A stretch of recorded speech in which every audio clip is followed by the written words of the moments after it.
Hola, buenos días a todos. Voy a compartir mi pantalla. Estamos en nuestra última sesión de la hora premium. Con esto acabamos el programa, la segunda edición del programa de la hora premium del 2023, con una sesión espectacular que va a impartir Laura Izquierdo, que ahora os la presentaré, sobre organizaciones eficientes y no eficientes.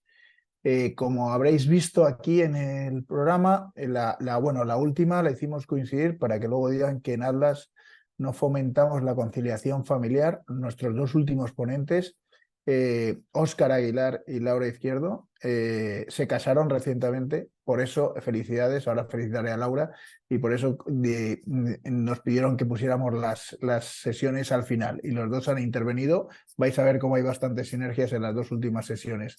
Y os comento que el día 12 de diciembre retomamos la hora premium en la tercera edición con una sesión en abierto. Cambiamos la hora, volveremos a nuestra hora de la 1 y será el 12 de diciembre la primera, ¿vale? Serán, a partir de esa, serán siempre los jueves de 1 a 2, ¿vale? Esta sesión será con Marco Laucelli, un ponente que ya ha intervenido en hora premium, pero que pensamos que tiene un tema muy interesante que compartirnos, lo vamos a dar en abierto. Será From Chip to Cloud, la digitalización silenciosa de las máquinas, y yo creo que podéis invitar a amigos que quieran participar en ella. No hará falta inscribirse a través de la hora premium, sino que a través de la plataforma, sino que la inscripción pues será en abierto y se la haremos llegar a todo el mundo. Y nos concentramos en la sesión de hoy de organizaciones eficientes y no eficientes con Laura Izquierdo. Laura, estás por ahí, ¿verdad? Bienvenida. Buenas, Enhorabuena por todos tus éxitos, sobre todo gracias, Pablo. por el que he contado personal, y ya me vas a permitir. Te digo que eso es un reto para ti porque nuestro último ponente ha triunfado como la Coca-Cola, que me gusta decir a mí. O sea, ha tenido visualizaciones su presentación muchísimas, y luego en redes sociales el resumen que publicamos, que publicó nuestro equipo de comunicación, lo está leyendo todo hijo vecino. O sea que tienes tienes un reto que es Sin meter acabar, presión. sin meter presión, de acabar la hora premium de la segunda edición por todo lo alto.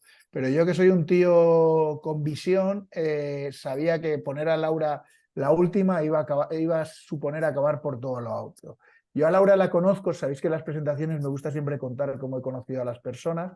Laura fue alumna de nuestro primer máster en Industria 4.0 que yo tuve la suerte de dirigir en la Cámara de Comercio de Valladolid, y ella ya tenía una formación brutal en ese momento. Yo siempre lo digo, me maravilla las personas que con una formación tan espectacular siguen formándose y entran en un máster como el de Industria 4.0. Evidentemente, ella es experta en Lean Manufacturing, ha trabajado en Renault durante mucho tiempo, y luego trabajó en Renault Nissan Consulting, y ahora es socia fundadora de ARN Consulting España, que también colabora con nosotros en Atlas Tecnológico. Laura es colaboradora, pero para mí es una experta, y como profesora de todos nuestros másters, porque después de hacer el máster le pedimos que se hiciera cargo de la asignatura de Lean Manufacturing. Yo creo, para mí es una de las mayores expertas que yo conozco. El tema es un tema bonito y un tema que queremos que sea de actualizar conceptos, formativo y divulgativo, que nos sea de utilidad. Ella es ingeniera técnica de diseño industrial e ingeniera de organización industrial por la Universidad de Valladolid. Y bueno, otra pucelana más que tenemos aquí en nuestra hora premium, que como habréis visto está llena, será por algo. Valladolid, como siempre me gusta a mí decir, es la auténtica cuna de la industria 4.0 en España, y yo creo que en la hora premium de Atlas Tecnológico se ve reflejado. Laura, gracias, porque tienes una agenda muy complicada, y más se te ha complicado el final de año con tu celebración de viaje de novios, o como se llame esto. Pero ahora te tenemos aquí 100% para nosotros. Gracias, y vamos a disfrutar mutuamente. Yo voy a voy a apagar la cámara, pero voy a estar ahí en cualquier momento, me activo y te voy siguiendo, ¿vale? Vale, Entonces, perfecto. interven todo lo que quieras, que luego bueno, todo lo que quieras, a las 12 vamos a cerrar, que yo te iré dirigiendo las preguntas en cuanto tú hayas terminado, ¿vale? Vale, perfecto. Bienvenida.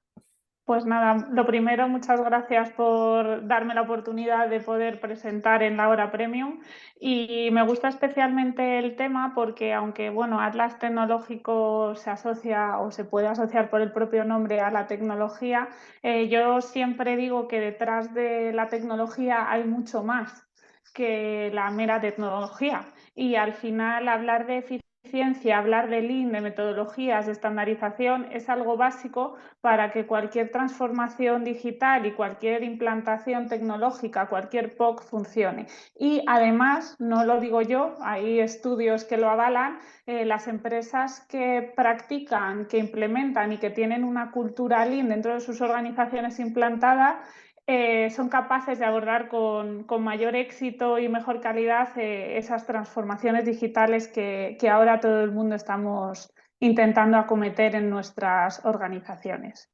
Entonces, bueno, sin más, voy a compartir mi presentación, ¿vale?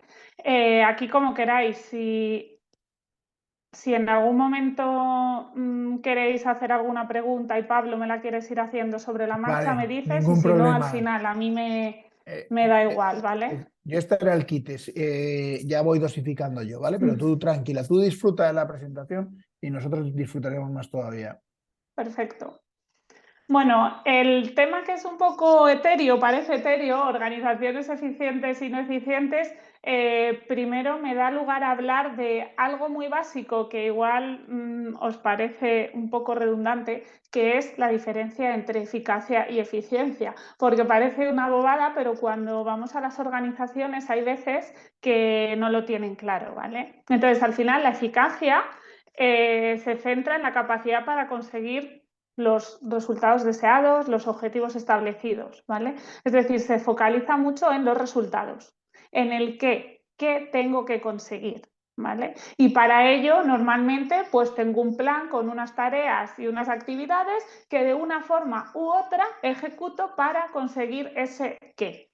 Y ese qué, normalmente, si está bien definido, pues me permite hacer las cosas correctas, ¿vale? Pero hay una gran diferencia entre eficacia y eficiencia, porque la eficiencia no se focaliza únicamente, o bueno, no se focaliza en conseguir los objetivos, sino en cómo utilizo los recursos que tengo de manera óptima, ¿vale? Es decir, mientras la eficacia hace énfasis en los resultados, la eficiencia hace énfasis en los recursos que utilizo. En el cómo, no en el qué. No en el qué consigo, sino en el cómo lo consigo, ¿vale? Y muchas veces esto da lugar a hacer una reflexión no solo en qué tareas y actividades ejecuto, sino en cómo las ejecuto. Y eso me da lugar a mejorar esos procesos. Decimos que aquí normalmente la eficiencia es hacer las cosas correctamente.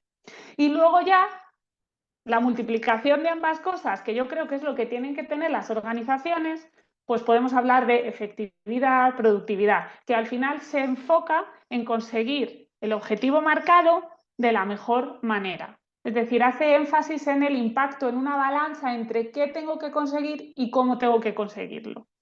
¿Qué nos pasa en las organizaciones? Bueno, estamos bastante más acostumbrados, aunque lo llamemos erróneamente, a trabajar con eficacia que con eficiencia. ¿Por qué? Porque la eficacia, normalmente, como se habla en términos de resultado, estamos más acostumbrados a tener KPIs de resultado y es más fácil medir los resultados que medir el cómo consigo esos resultados. Entonces, cuando no hay problemas en las organizaciones, nadie se acuerda de la eficiencia. Va bien, hemos conseguido las ventas. Está funcionando bien. Hemos conseguido mayor número de seguidores en LinkedIn. Y parece que las cosas funcionan bien. ¿Qué pasa? Que muchas veces no valoramos el coste, no solo económico, recursos humanos, el coste de gestión, todo el coste que hay alrededor de conseguir algo, no lo valoramos. Porque lo estamos consiguiendo y porque parece que pues las cosas funcionan. ¿Qué pasa cuando vienen las vacas flacas? Que ya nos acordamos de la eficiencia, porque ya no solo tengo que conseguir esos resultados, esos objetivos que me han marcado, sino que tengo que conseguirlos con un determinado presupuesto, con unos determinados recursos, y que normalmente esos recursos van a escasear porque las cosas no están funcionando bien. Entonces, es ahí cuando entra en juego la eficiencia. Y mejorar la eficiencia de las organizaciones no es de un día para otro, como vosotros sabréis. Entonces, eso lleva un proceso que, bueno, es un poco en lo que me voy a centrar en la presentación de hoy. Una serie de claves, qué pilares suelen trabajar y suelen tener las organizaciones que trabajan la eficiencia y que son eficientes, obviamente siempre garantizando esa eficacia de conseguir lo que nos hemos marcado, ¿vale? A mí me gusta mucho una definición de eficiencia organizacional que es, bueno, pues un concepto que mide el funcionamiento de una organización en el cumplimiento de sus objetivos, ¿vale? Con la ayuda de los recursos dados y sin poner tensión innecesaria en sus empleados. Cuando una organización funciona bien, hacemos uso de los recursos que tenemos, es decir, intentamos maximizar, utilizar al máximo los recursos que tenemos, que a veces no son los mejores porque, por desgracia, pues tenemos instalaciones antiguas, por desgracia no siempre tenemos a las mejores personas en los equipos, por desgracia tenemos problemas, ¿vale?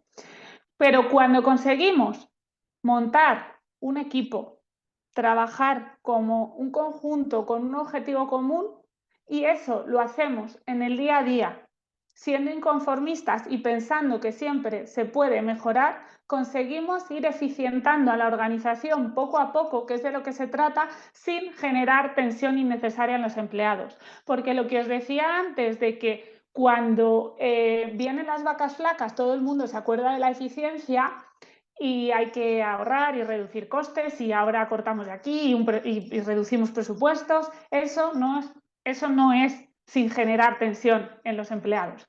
Cuando tú llegas a una organización, yo siempre cuento lo mismo. Cuando hay una visita en una organización y no hay que preparar nada, porque tú simplemente vas a mostrar cómo vas a trabajar en el día a día, porque así es como trabajas. Se trabaja de una manera ordenada. Obviamente siempre se puede mejorar, pero no tienes que organizar nada en tus instalaciones, no tienes que coordinar nada con ciertas personas. Y tú eres capaz de enseñar tu organización sin preparar nada para una visita, para una auditoría, es que las cosas están empezando a funcionar. Y eso no genera tensión innecesaria en los empleados. No es la típica visita donde viene alguien a verte, ya sea de tu organización o de otra, y tienes que poner a punto el taller, ordenar, limpiar, hacer como que haces las reuniones que nunca haces, actualizar los paneles que nunca tienes actualizados, poner al día. No, eso genera tensión en la organización y genera mucha ineficiencia, porque estás dedicando recursos a hacer algo porque viene alguien a verte que no haces habitualmente porque las cosas no funcionan, ¿vale? Yo siempre hablo de que las organizaciones tienen ciertas enfermedades. Aquí voy a mencionar algunas. A mí me gusta ponerles algunos nombres, y cuando visito, bueno, yo que estoy habitualmente acostumbrada a visitar organizaciones, muchas veces por el hecho de observar ya solo las instalaciones y observar los comentarios de las personas, se puede detectar muchas de estas enfermedades que son síntomas de organizaciones bueno, pues ineficientes. Por ejemplo, el síndrome del bombero, el apagafuegos. Hay ciertas personas de la organización que son claves, ejemplo, supervisores, jefes de unidad, que al final son la primera línea de mando, la que está entre los managers y los operarios, los que añaden valor, que en ciertas organizaciones sienten que sistemáticamente están apagando fuego. Y eso es trabajar siempre en correctivo. Y trabajar en correctivo no te permite trabajar en preventivo, no te permite mejorar. Eso genera muchísima ineficiencia en las organizaciones, porque los problemas, como no se trabajan en preventivo, sino en correctivo, se vuelven a repetir, ¿vale? Otro relacionado, bueno, no es relacionado, pero otro que a mí me gusta llamarlo síndrome de Diógenes, y que luego veremos algunas diapositivas acerca de esto, es acumulación de cosas dentro de mis instalaciones. Todo sirve, está desordenado. no hay, bueno, pues no hay orden, no hay limpieza. Parece una bobada esto, pero cuando tú llegas a una organización, llegas a un taller y ves las herramientas desordenadas, suciedad, mangueras por el suelo, en general desorden, la sensación que tienes es de dejadez, de en esta organización todo sirve, todo vale, y eso es una fuente de muchísimas ineficiencias. Porque, por ejemplo, si yo en mantenimiento no tengo mis herramientas ordenadas y cada vez que tengo una avería, para averías sencillas, tardo en resolver la avería 5 minutos y 15 en buscar la herramienta, pues tengo mi línea, mi fábrica parada 20 minutos cuando podría haberla tenido 5. ¿Vale? Reunionitis. Esto no se ve tanto en los talleres, se ve más hablando con las personas de la organización, pero hay organizaciones donde el 90% del tiempo de los managers que están por encima de los supervisores se dedican a reuniones. A reuniones que en muchos casos no tienen valor añadido, a reuniones donde participa gente que no debería participar. Como participa mucha gente, esas reuniones se alargan y tenemos ahí otra vez los despilfarros, los desperdicios, gente que estamos pagando para que haga un trabajo que está sentada en una reunión ausente, sin aportar valor, porque o bien no tenía que estar ahí, o bien se ha alargado demasiado o no estaba claro cuál era el objetivo de la reunión. ¿Vale? Síndrome del reportero, que llamo yo. Organizaciones que se dedican única y exclusivamente al reporting. A decir que bien, a intentar enseñar qué bien hago las cosas. Y tengo un montón de recursos dedicados a reportar algo. Normalmente estas son organizaciones donde las cosas no van tan bien como queremos enseñar o hacer ver que vayan tan bien. Normalmente estas organizaciones no tienen bien organizada la información ni los datos, con lo cual hay múltiples fuentes de datos, nunca coinciden los datos y hay un montón de gente dedicada a hacer reportes. Otro ejemplo, parálisis por el análisis. Esta está muy relacionada, bueno, pues muchas veces con todas estas que son más de los managers, ceguera directiva, sorderas colectivas. Al final, en organizaciones muy movilistas, muy grandes, donde por el tipo de organización o de estructura que tienen, todo es muy difícil de gestionar, la gente acaba haciendo este tipo de cosas. Cuando hay iniciativas de empleados, suelen hacerse los locos, porque en este caso, por ejemplo, la ceguera directiva. Viene alguien de tu equipo con una buena idea, pero tú la obvias. ¿Por qué? Porque si no te va a tocar gestionarla a ti. Y esa gestión, como la organización es compleja e ineficiente, te va a llevar más recursos de los que debería, entonces paralizas esa iniciativa. ¿Vale? Lo mismo es sordera colectiva, es decir, no solo con los managers, sino con cualquier parte del equipo. Hay una buena iniciativa, parece que puede salir un proyecto, algo pues, para mejorar la eficiencia o mejorar los procesos, pero se queda parado porque al final nadie quiere dar ese paso para no llevarse la responsabilidad. Y esto es un síntoma de que las cosas no funcionan bien. Lo mismo la parálisis por el análisis. Muchas veces queremos lanzar cosas tan complejas en las organizaciones porque no están bien estructuradas, porque no están bien planificadas, que al final nunca llego a terminar de ejecutarlas porque me quedo en el propio análisis de la situación y no me deja avanzar porque es todo muy complejo. ¿Vale? O el autismo departamental, que este es otro. Al final, en función de cómo sea tu estructura, trabajas en silos, con silos de información y con otros departamentos, no vaya a ser que alguien me quite a mí mi poder dentro de mi organización y pues luego no pueda yo destacar.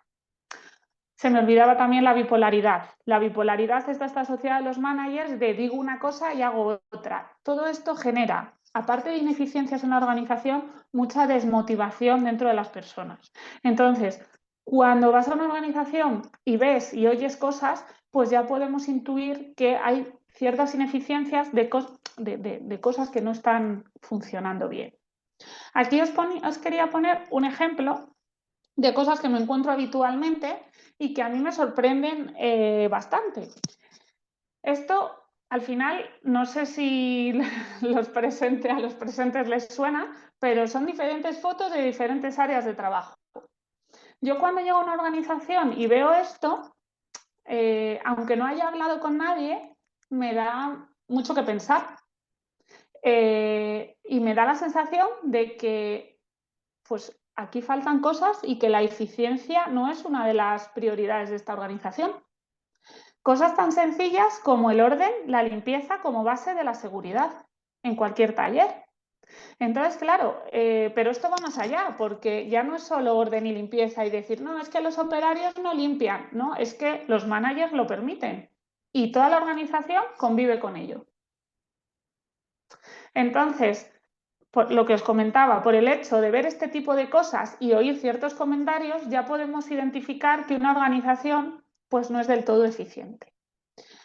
Yo siempre también hablo de estos mismos 4 pilares cuando hablo de la transformación digital, pero bueno, hoy los he adaptado a la parte de eficiencia de las organizaciones, de que hay 4 pilares importantes.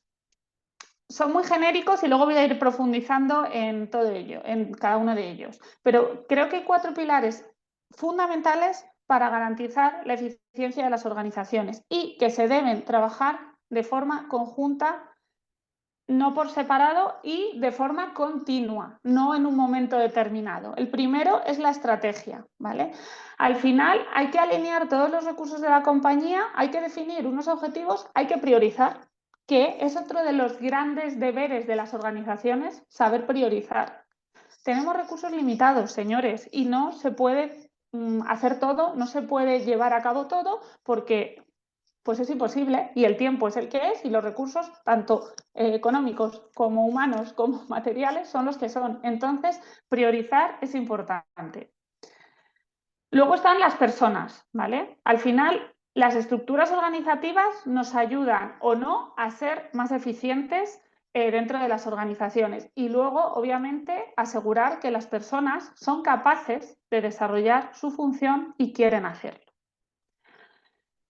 El tercero, los procesos. Aquí, este está muy relacionado también con la eficacia y la eficiencia. Cuando todo funciona, yo tengo una estrategia y parece que funciona y obtengo los resultados y bueno, más o menos lo vamos cumpliendo, nadie se acuerda de que hay ineficiencias en los procesos hasta que llegan las vacas flacas. Pero es una cosa que no podemos obviar ni olvidar. Y por último, y más estando en este foro, la parte tecnológica, que al final no deja de ser una ayuda, un conjunto de herramientas, de tecnologías, un medio para potenciar la eficiencia de las organizaciones. Igual que tenemos herramientas Lean, herramientas de mejora continua y otra serie de herramientas, tenemos herramientas tecnológicas que, puestas a disposición de personas que tienen competencias adecuadas, de procesos que están optimizados y que controlamos, que conocemos y con una buena estrategia, orientación, sabiendo dónde vamos, pues nos van a ayudar a conseguir niveles de excelencia que hasta ahora sin esa tecnología no conseguíamos, ¿vale? Y dentro de cada uno de estos pilares he resumido unas claves, ¿vale? Unas claves que seguramente no esté contando nada nuevo, pero sí que quiero hacer hincapié en algunos conceptos, ¿vale? Dentro de la estrategia, ya algo básico, definir y ejecutar la estrategia. Establecer unos objetivos claros y medibles y desplegar esos objetivos. La primera parte de definición de la estrategia, bueno, pues parece que puedes fallar o no puedes fallar, puedes definir mejor la estrategia o no, puede estar más encaminada o no, pero al final, donde fallamos habitualmente es en ejecutar esa estrategia. Hay empresas que dedican recursos ingentes a hacer una definición súper minuciosa de la estrategia, pero luego no son capaces de hacer un seguimiento del plan para poder ejecutar esa estrategia. Yo aquí abajo lo digo claramente.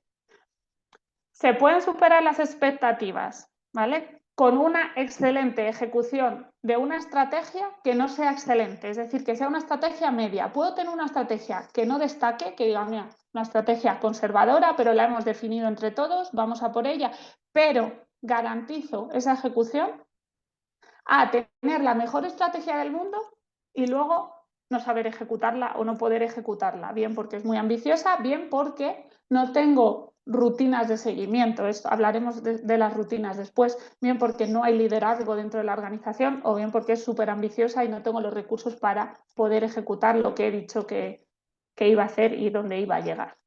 ¿Vale? Otra cosa importante para conseguir organizaciones eficientes, y esto es fundamental en muchas organizaciones, y de hecho creo que es uno de los puntos más importantes entre organizaciones eficientes y no eficientes, son aquellas que después de definir su estrategia y de definir unos objetivos estratégicos ligados a esa estrategia, la parte de priorizar siempre cuesta, consiguen desplegar esos objetivos y esos planes de acción. Desplegar objetivos y planes de acción, hay diferentes metodologías, pero al final en lo que consiste, ¿vale? Es en, a todos los niveles de la organización, ¿vale? Yo defino a nivel estratégico mis objetivos y qué planes de acción voy a hacer para conseguir esos objetivos, ¿vale? ¿Y qué áreas están involucradas para conseguir esos objetivos? Es decir, normalmente los objetivos estratégicos no son solo de un área, contribuyen varias áreas. Cuando tengo eso definido, qué objetivos y qué planes de acción, bajo al siguiente nivel. Y con esos objetivos y esos planes de acción defino alineados los del siguiente nivel. No solo objetivos, sino también los planes de acción. Al nivel más bajo, con un lenguaje adecuado al nivel en el que los estoy definiendo. Y así hasta llegar al primer nivel de la cadena de mando, que puede ser un supervisor. Esto da muchísima transparencia a las organizaciones, motiva muchísimo a los equipos y es un punto clave de tracción para mover a organizaciones desde la no eficiencia a la eficiencia. ¿Por qué? Porque cada trabajador sabe cómo con las acciones que le han asignado es capaz de contribuir a sus objetivos y cómo esos objetivos contribuyen a los objetivos de los niveles superiores hasta los objetivos estratégicos. Otra cosa muy importante del despliegue de objetivos y planes de acción es las rutinas que se generan por detrás. Muchas veces, en muchas organizaciones, se define una estrategia, unas acciones, unos objetivos anuales, y tú te acuerdas de que tenías un objetivo anual, pues puede ser que en junio, si tienes una revisión, y en diciembre, pues porque te van a evaluar. Pero con esto, si realmente trabajamos bien, las empresas que realmente dedican tiempo a esto tienen seguimientos mensuales para ver cómo funciona esto. Aquí, por ejemplo, en esta imagen podemos ver cuáles son los resultados, ¿vale? Esto es de alto, vamos, el primer nivel. ¿Cuáles son los objetivos ligados a cada uno de esos resultados? ¿Qué acciones hemos definido y qué áreas contribuyen a esas acciones? Estas áreas, a su vez, tienen sus objetivos que contribuyen a estas acciones y a estos objetivos, y esto rojo, verde, amarillo simplemente es si van cumpliendo o no. De tal forma que aquí puedo ver cómo están contribuyendo las áreas a estas acciones, cómo estas acciones contribuyen a estos objetivos y cómo estos objetivos se ven reflejados en los resultados. Si esto funciona bien y yo he definido buenas acciones para conseguir estos objetivos, si yo aquí voy en verde, lo normal es que este objetivo vaya en verde y el resultado va en verde. Si yo sistemáticamente en las acciones voy en verde, el objetivo va en verde, pero el resultado va en rojo, es que las acciones y todo lo que he desplegado está bastante desligado de los resultados y puede que no haya hecho un buen despliegue. Pero ya el hecho de juntarse, el hecho de revisar y el hecho de hablar entre departamentos rompe, ¿vale?, ese autismo que hablaba yo departamental, porque hay veces que hay objetivos contrapuestos. Un caso claro es mantenimiento y producción. A mantenimiento le piden, a operaciones le piden que la fábrica no pare nunca, pero a mantenimiento le piden que los medios no paren nunca. Entonces, para que los medios no paren, tienes que hacer un mantenimiento y para poder mantener la disponibilidad baja. Entonces, claro, al final no es cuestión de estar todo el día peleando, es cuestión de llegar a un acuerdo dentro de la organización y ver cómo poder trabajar de forma conjunta. En cuanto a las personas, 3 claves. Es muy diferente trabajar en grupo que trabajar en equipo. Otra cosa muy importante es fomentar la autonomía de los managers, que eso no siempre se hace en las organizaciones. Y por último, desarrollar el talento de todas las personas, ¿vale? Cuando hablo de trabajar en equipo frente a trabajar en grupo, esto está muy relacionado también con la estructura organizacional. Luego hablaré en la parte de procesos que las organizaciones eficientes, hay organizaciones, bueno, es más fácil ser una organización eficiente cuando tienes una gestión por procesos que cuando tienes una gestión funcional. Porque cuando tienes una gestión funcional por departamentos, tú tiendes a trabajar en grupos de trabajo. Yo vengo de recursos humanos, yo vengo de no sé qué, yo vengo de no sé dónde y haces un grupo de trabajo con un objetivo que a veces puede ser común o no en función de cómo se haya comunicado, pero realmente eso no es un equipo. Y eso también da lugar a que los proyectos de mejora o cualquier acción que haya que acometer dentro de la organización pues se vea penalizada muchas veces por objetivos individuales que están ligados a una persona y a un departamento que por objetivos comunes. Esto se ve minimizado si previamente has hecho un buen despliegue de objetivos. Independientemente de que tú no trabajes por procesos, si tú tienes una organización funcional, que es la mayoría de las organizaciones, tenemos una organización funcional, si tú previamente has trabajado bien el despliegue de objetivos y hay objetivos comunes compartidos entre diferentes áreas, se entienden y cada uno sabe cómo contribuye a esos objetivos, es mucho más fácil trabajar en equipo que trabajar en grupo, ¿vale? Importante conseguir la autonomía de los managers en cuanto a las personas. Se nota mucho aquellas organizaciones que son capaces de tomar decisiones en el nivel en el que les corresponden, ¿vale? Taiichi Ohno, que es el padre del sistema de producción Toyota, decía: la organización de una empresa es como el cuerpo humano, ¿vale? Contiene un sistema nervioso autónomo que funciona sin tener en cuenta los deseos del cuerpo y un sistema nervioso motor que reacciona a las órdenes de la persona para controlar los músculos. En nuestra empresa, un sistema nervioso autónomo significa tomar decisiones al nivel más bajo posible y ser autónomos. Pero esto es muy fácil decirlo. Pero para conseguir esa autonomía de los managers hay que, lo primero, darles herramientas. Si yo tengo que tomar, ahora que se habla tanto de la toma de decisiones en tiempo real, pues tendré que tener datos que yo pueda analizar y convertir en información. Pero tendré que tener las competencias y la capacidad para analizar esos datos. Y tendré que tener la delegación, que mi jefe me haya delegado esa responsabilidad para poder tomar una decisión con esa información. Y tendré que tener, pues no sé cómo decirlo, pues el lugar para equivocarme, porque puede pasar que algún día tomando esa decisión me equivoque.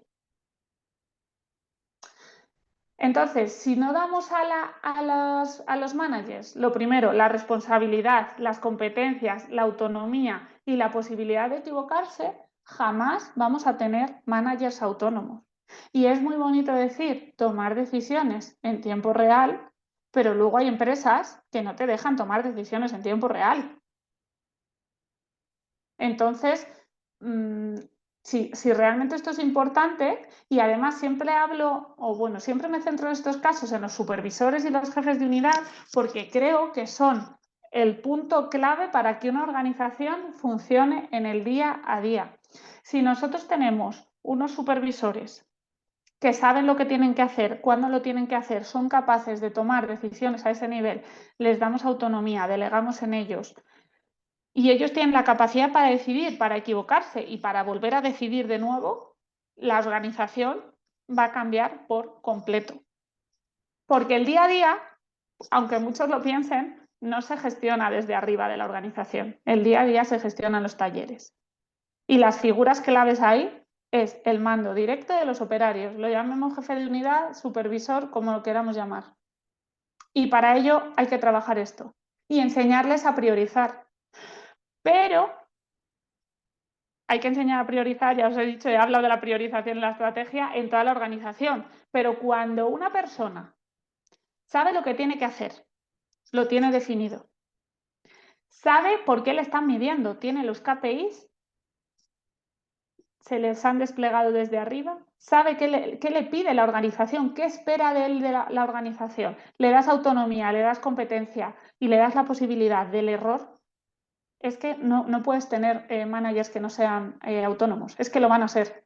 Y cuando un supervisor toma las decisiones en su nivel, hace que su jefe también tome las decisiones de su nivel y todos tomen las decisiones, como decimos aquí en esta diapositiva, en el nivel más bajo posible, porque si no, lo que pasa es que el jefe de taller toma las decisiones del supervisor, el jefe de departamento toma las decisiones del jefe de taller, el director de la planta toma las decisiones del jefe de departamento y se te desplaza la organización hacia abajo. Y ahí normalmente empezamos a trabajar como apagafuegos, en correctivo totalmente. No hay tiempo para tomar las decisiones a tu nivel que a medida que avanzamos en la organización pues requieren más análisis. Eso es así. Lo que hablábamos, bueno, la priorización. No voy a detenerme mucho aquí. Importante, enseñar a la gente a priorizar. Pero para enseñar a la gente a priorizar hay que tener claro qué es lo importante, qué es lo urgente. Y para eso un buen despliegue de objetivos te ayuda. Es decir, las empresas que tienen un buen despliegue de objetivos hecho dan mucha visibilidad a la organización, dan mucha transparencia y la gente sabe qué es lo importante para la organización. En ese momento pues eres capaz de priorizar lo importante frente a lo urgente. Bueno, aquí simplemente una reflexión.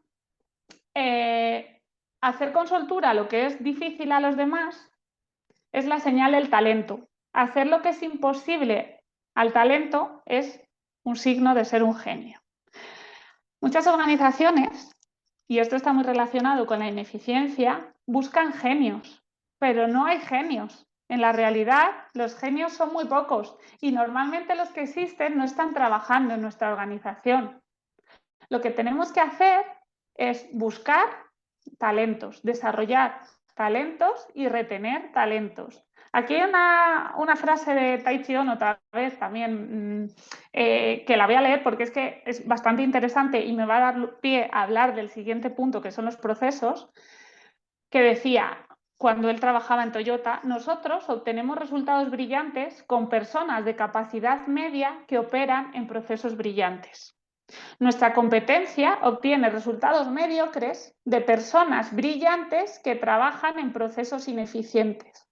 Cuando se encuentran en dificultades, intentan contratar personas todavía más brillantes. No podemos hacer más que superarlos. ¿Esto qué quiere decir? Para mí las personas son un recurso clave dentro de la organización, pero no nos podemos olvidar de los procesos, porque la realidad es que las personas que trabajamos dentro de las organizaciones tenemos capacidades y competencias medias. Podemos destacar en ciertas cosas, pero no somos genios. No somos genios. Entonces, funciona mucho mejor la inteligencia colectiva de un montón de personas con unas capacidades medias trabajando en procesos que funcionan bien que intentar siempre contratar a personas brillantes que tampoco es que existan en el mercado, que trabajen en procesos ineficientes, porque esas personas al final van a acabar siendo mediocres porque las cosas no funcionan en la organización. Y al final, cuando una cosa no funciona en la organización porque tengo continuas ineficiencias, eso es parte de la cultura de la organización. Y cuando personas brillantes entran en organizaciones ineficientes, se acaban volviendo ineficientes. Entonces, hay que trabajar no solo a las personas, que también, obviamente, siempre se dice, rodéate de personas brillantes. A mí me hace mucha gracia porque no siempre es fácil, pero para mí es más importante, desarrolla el talento de la gente que tienes y trabaja los procesos para que los procesos, las personas, sean brillantes juntos y trabajemos de forma brillante con procesos que controlamos y personas que tienen talento en aquello que le hemos desarrollado. Entonces, este tipo de reflexiones son interesantes porque cuando vivimos periodos de ineficiencia en nuestras organizaciones y nos están presionando porque no llegamos a los resultados, muchas veces intentamos hacer este tipo de acciones y no funciona, porque se nos ha olvidado trabajar el siguiente pilar, que son los procesos, ¿vale? Aquí hay algo claro, bueno, hay 3 puntos, ¿vale? Uno es fomentar la gestión por procesos, lo he visto en muy pocas organizaciones. No olvidarse, obviamente, aunque los resultados sean buenos, de analizar y optimizar los procesos, para ello hay muchísimas metodologías, y luego establecer rutinas de trabajo para monitorizar esos procesos. Si me centro en el primero, como os he dicho, habitualmente, y esto que voy a decir ahora, aunque parezca muy sencillo, hacer un cambio de este tipo es muy complejo, ¿vale? La mayoría de las organizaciones tienen una gestión funcional, ¿vale? Entonces, ahí están los clientes internos y el cliente final. Las funciones que están más cerca del cliente final normalmente tienen más visión cliente. Las que están intermedias, que dan soporte a otras áreas de la empresa, en organizaciones no eficientes, el valor del cliente interno no se tiene muy claro, con lo cual parece que todo sirve. Pero este tipo de organizaciones suelen ser más ineficientes porque para llegar a entregar al cliente hay que recorrer todas las áreas, la cadena de valor. Entonces hay que recorrer normalmente vertical, hay que tomar decisiones, cada departamento tiene sus egos, cada departamento tiene sus objetivos que a veces están contrapuestos con los del mío. Entonces cuando llega algo al cliente, todo es muchísimo más largo. Se ralentizan los procesos porque la organización es funcional y no por proceso. No estamos pensando en el cliente final, estamos pensando en cómo organizo yo mi trabajo para que sea más o menos eficiente en vertical dentro de mi departamento. Y esto genera silos de información entre departamentos, lo que os decía yo del autismo departamental. Las empresas que gestionan por procesos, claro, cuando los procesos, pues en función del tipo de proceso, pues tiene o forma, ¿vale? Tiene personas de diferentes departamentos. Es decir, tú montas un equipo para ese proceso. Entonces, el proceso está muy claro, cuáles son las entradas, cuáles son las salidas y cuál es el cliente. Entonces, todo funciona horizontalmente. Y normalmente en estos procesos la ineficiencia es muchísimo menor, porque está todo muchísimo más claro, es muchísimo más fácil medir tanto los resultados como lo que es el propio proceso, los KPIs de resultado y los KPIs de proceso. Pero como os digo, esto lo he visto realmente implementado al 100% en muy pocas empresas y hacer el cambio entre uno y otro no es fácil. Pero que sepáis que la gestión funcional por direcciones, por departamentos, ya de por sí es una fuente de ineficiencia, ¿vale? Aquí simplemente una frase que muchas veces no está clara dentro de las organizaciones porque parece que trabajamos mucho y que hacemos muchas horas, pero es que todo el tiempo que se está trabajando en un producto o servicio se añade a su coste, pero no a su valor. Las empresas eficientes o que trabajan la eficiencia, aunque les quede mucho por llegar a ser completamente eficientes, tienen claro cuál es el valor para su cliente. Yo muchas veces cuando empezamos a trabajar en un proyecto entre una organización, lo primero que pregunto, ¿y cuál es el valor para tu cliente? Y muchas veces no saben contestar. Al final es ¿por qué tu cliente te compra a ti y no a tu competencia? ¿Cuál es ese valor? Porque si tú identificas ese valor, lo puedes potenciar dentro de tu organización. Muchas veces pensamos que por el hecho de dedicar más horas y de estar más tiempo trabajando o de dedicar más tiempo a fabricar un producto, tiene más valor y no es el caso. ¿Vale? Entonces, cuando tenemos claro cuál es el valor, somos capaces de identificar qué es valor y qué no es valor en mis procesos y optimizarlos. ¿Vale? Y luego, aquí, otro punto de los que os hablaba dentro de los procesos, aunque está muy ligado con las personas, es definir rutinas de monitorización y seguimiento de los procesos. ¿Vale? Aquí, esto para nosotros es clave, trabajamos muchísimo con esto dentro de las organizaciones porque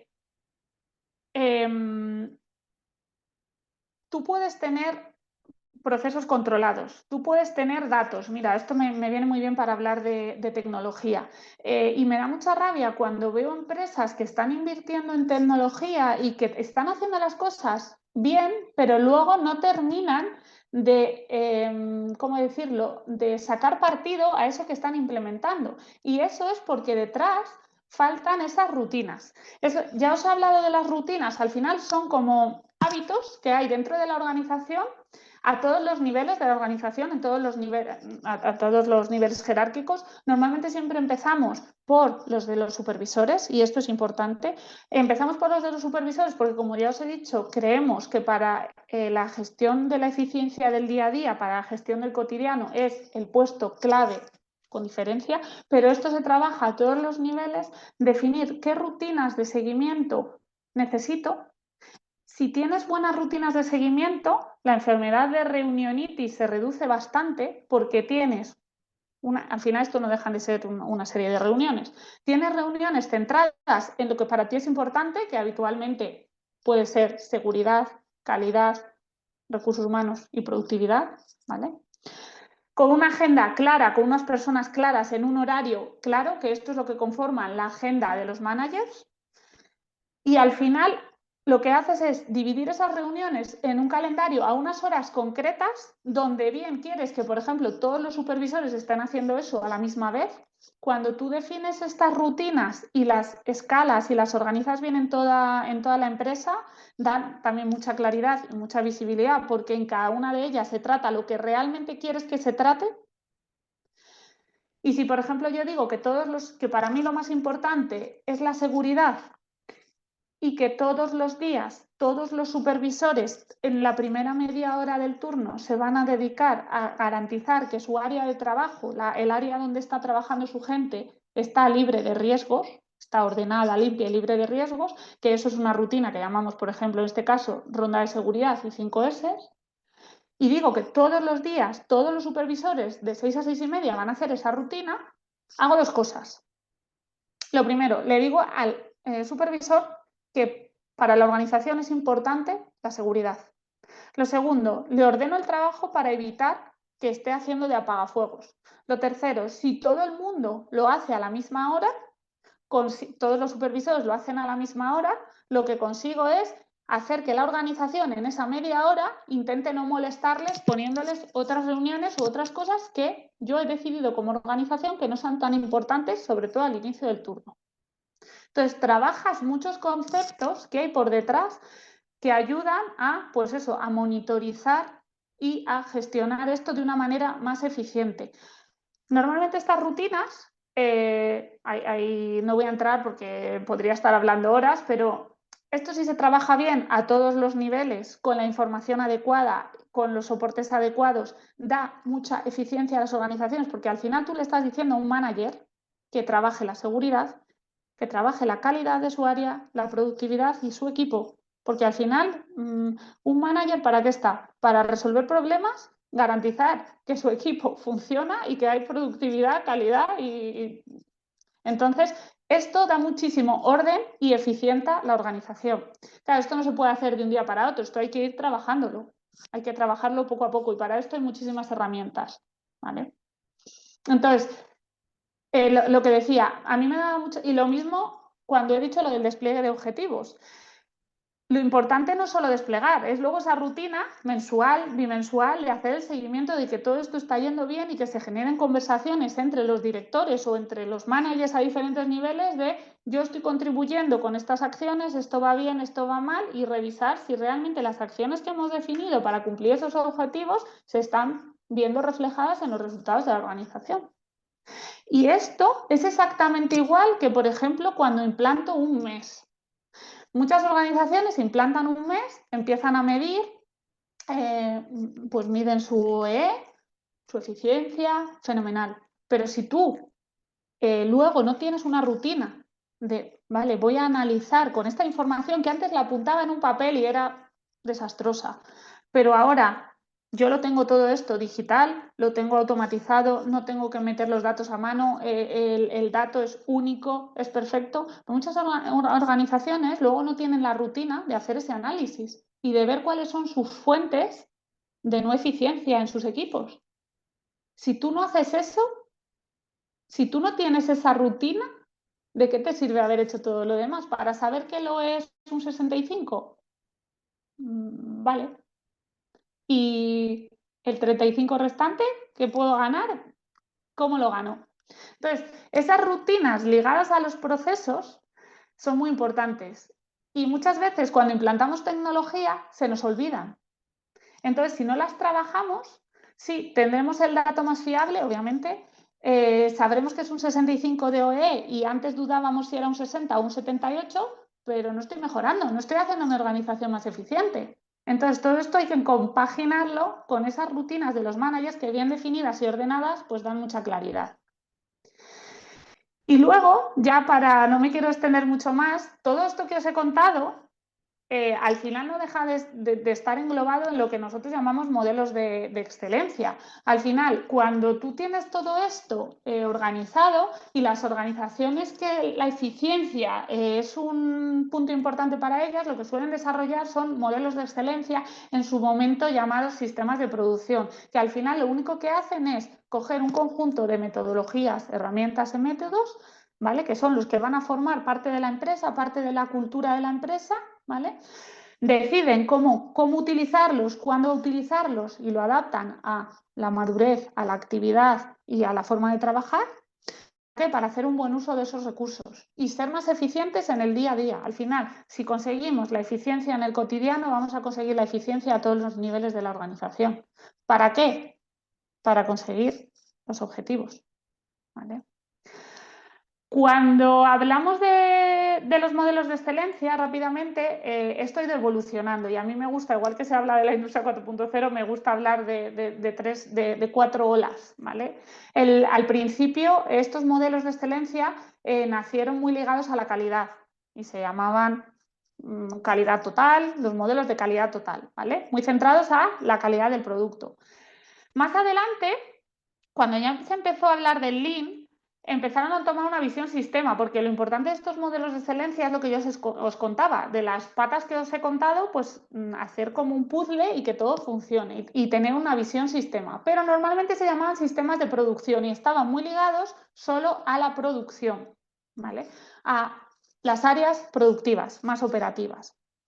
Luego, más adelante, alrededor del 2008, entre 2008 y 2018, antes de llegar todo el tema del 4.0, se empezaron a llamar ya modelos de excelencia. ¿Por qué? Porque se dieron cuenta de que sí que es verdad que muchas veces se trabajaba totalmente en el sistema de producción, en cómo fabricábamos, pero que la cadena logística también tenía muchísimas ineficiencias. Y entonces intentó extender esto y hablar de flujos, de sincronización con el cliente pues a toda la cadena de valor. Y ahí se dejó de hablar de sistemas de producción puros para hablar de modelos de excelencia que parecía que englobaba no solo a la producción, sino a otras áreas de la organización. Y ahora con la industria 4.0 hay un reto que yo creo que todavía no se ha conseguido, que es converger, hablamos siempre de convergencia IT-OT, y que todos estos modelos de excelencia integren la tecnología como una herramienta más. Igual que tengo herramientas Lean de resolución de problemas, tengo mis herramientas tecnológicas que al final no dejan de ser una ayuda para mejorar la eficiencia de mis organizaciones. Y aquí todavía nos queda un pequeño paso. Aquí os ponía algún ejemplo de estos sistemas de producción, modelos de excelencia, que al final todos hablan siempre de los pilares que ya os he comentado. La estrategia ligada al cliente, ¿vale? Las personas, normalmente las personas, esto viene de Toyota, entonces las personas siempre suelen estar en la base del sistema o en el centro.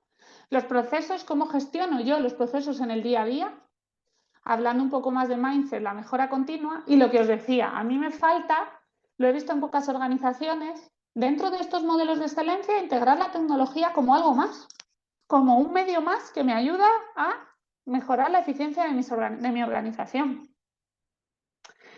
Bueno, lo que aquí simplemente comentar que los modelos de excelencia es importante adaptarlos a la organización. No consiste en coger este de Bosch y pegarlo en mi organización porque, bueno, hay que adaptarlos como cualquier cosa.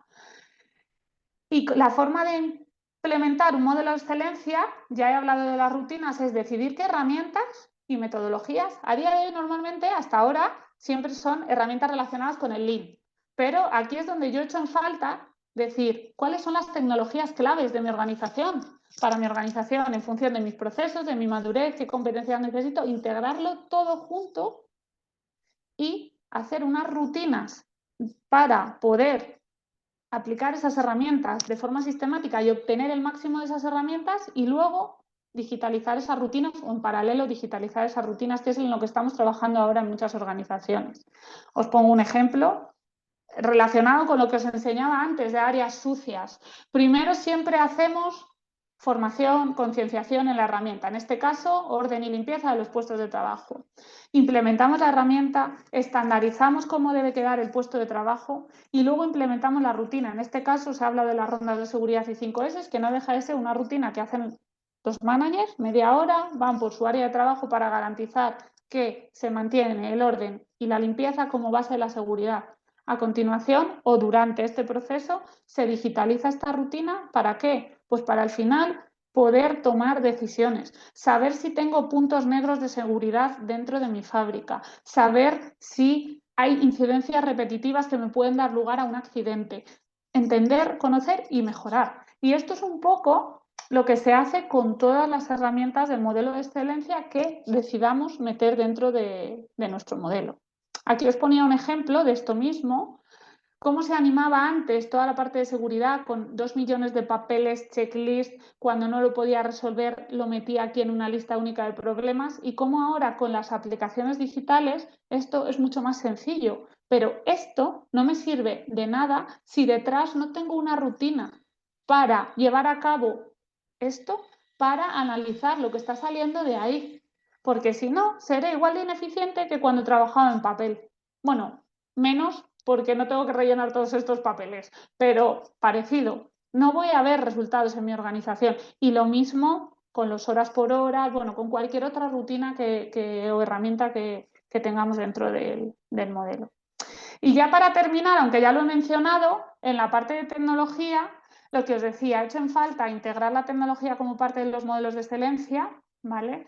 Hablar del dato único y de la toma de decisiones en tiempo real, que bueno, pues es algo que está ahora mismo muy en boca de todos, no es fácil, pero si has trabajado todo lo anterior, la parte del dato único y toma de decisiones en tiempo real es mucho más fácil porque ya has hablado de estandarización, has definido qué datos son los importantes dentro de tu proceso, qué KPIs de procesos tienes y luego por último pues seleccionar las tecnologías clave de tu organización, elegir qué tecnologías son clave para tu nivel de madurez, tu actividad y tu proceso y ponerte en ello, tener las competencias dentro y trabajar. Y lo que no sea clave, pues gestionarlo fuera.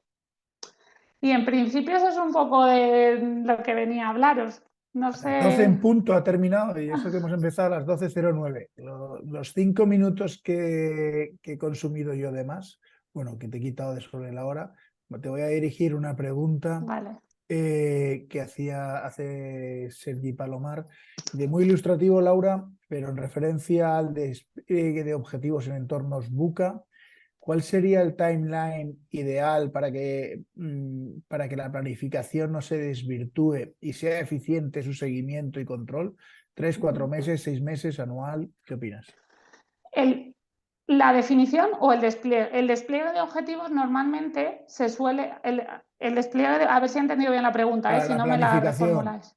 muy ilustrativo. A ver, la pregunta es, en entornos VUCA, ¿cuál sería el timeline ideal para que la planificación no se desvirtúe y sea eficiente su seguimiento y control? Claro, si las cosas están cambiando, cada vez te sale una historia distinta, no sé qué, y tú ya has planificado y a los 3 meses se te ha quedado ya todo obsoleto A porque... ver, normalmente el despliegue de objetivos se suele trabajar a finales de año para tenerlo al principio. Si luego se hace un seguimiento normalmente mensual. En este seguimiento mensual es donde se ve si las acciones están, que se están llevando a cabo van ok o no ok y si contribuyen a los objetivos que nos hemos marcado. Si no, en esos seguimientos mensuales esas acciones o se paralizan o se reconducen. Entonces, en función de esto lo deberías alinear con tus, no sé si trabajáis en sprints o con tus sprints. Imaginaos que tenéis sprints de 4 semanas, pues igual deberíais trabajar cada 4 semanas. Laura, haz una cosa, deja de compartir, porfa. Vale, ¿Vale? Es que así nos ven mejor vale, sí, porque... y te ven a ti mejor. Que eh, me vean a mí me da igual, pero que te vean a ti mejor. vale, Eh, entonces, dejar de compartir. bueno, yo creo que la pregunta va más dirigida porque la planificación muchas veces en los entornos en los que estamos, cuando no tienes una guerra en un sitio, la tienes en otro, cuando no tienes una crisis por una variación en precios de materias primas por inflación, cuando no tienes una crisis de suministro, cuando no tienes un no sé qué, y tú vas trabajando, intentas ser muy ordenado con toda tu planificación y esa planificación te va Pero es alterando. que definir planes de acción ligados a objetivos no implica planificar. Es decir, tú cuando defines una acción, ves cómo llevarla. Ahí no se planifica hasta el mínimo detalle. Es decir, se dice, vamos a ir en esta vía de acción para conseguir este objetivo. Luego la planificación, obviamente, eso puede ir cambiando con el entorno. Obviamente, si cambia la situación, igual cambia también tu objetivo A y ver, el Sergi KPI. nos matiza. Actualmente lo tienes en el chat. Actualmente, después de utilizar Agile con sprints de 2 semanas, hemos pasado a Safe con iteraciones de 3 semanas. Pues yo intentaría alinearlo con los sprints que tengas. Vale. Y tienes otra de Pablo Duarte. Has hablado mucho de Lean y nada de Agile, que está tan de moda ahora. ¿Cuál es el encaje de Agile en esta visión o cuál es tu visión de esta metodología? La metodología, a ver, yo creo bastante en la metodología Agile en la gestión de proyectos, por ejemplo, no solo desarrollo tecnológico, gestión de proyectos de mejora. No he visto tantos casos de éxito en la gestión del día a día. Y Vale. luego lo que hay gente que llama Agile no es Agile, porque poner un post-it en una pizarra para decir que tienes que hacer algo, desde mi punto de vista, no es Agile. Muy bien. Laura, ha sido súper ordenado. Además, es un documento que yo creo que nos sirve a todos para pensar en profundidad. Yo a veces quería no estar escuchándolo porque en muchas cosas me sentía absolutamente aludido y estas cosas para escucharlas hay que tener una predisposición a la autocrítica importante, ¿no? Que yo creo que todos la necesitamos y todos la tenemos que escuchar. Yo la volveré a escuchar. Hay algunas cosas muchas cosas me han llamado mucho la atención que iré asimilando poco a poco. Yo creo que una presentación de mucha profundidad y que yo creo que todos debemos reflexionar si vamos por ese camino o no vamos por ese camino, pero lo tuyo ha sido una demostración de que tú lo tienes todo muy asimilado y muy interiorizado, Laura. Muchas gracias, Pablo. Gracias como siempre. Y bueno, podéis interactuar con Laura por LinkedIn, podéis interactuar con Laura por Atlas Tecnológico, sería lo más recomendable, dejaros de LinkedIn, utilizar Atlas e interactuar con ella. Y bueno, y en Atlas intentaremos aplicar muchas de las cosas que hemos aprendido hoy lo antes posible, Laura. En una startup muchas veces nos ponemos excusas que hay cosas que son más difíciles de implementar, pero yo creo que no tiene que haber No, excusas, hay que hacerse sí o sí. Yo prometo, me comprometo en asimilar parte de los conocimientos adquiridos, Laura. muchas Gracias por gracias. todo. Nos vemos y Hasta luego, enhorabuena por la gracias a visión. todos. Un Hasta placer. luego.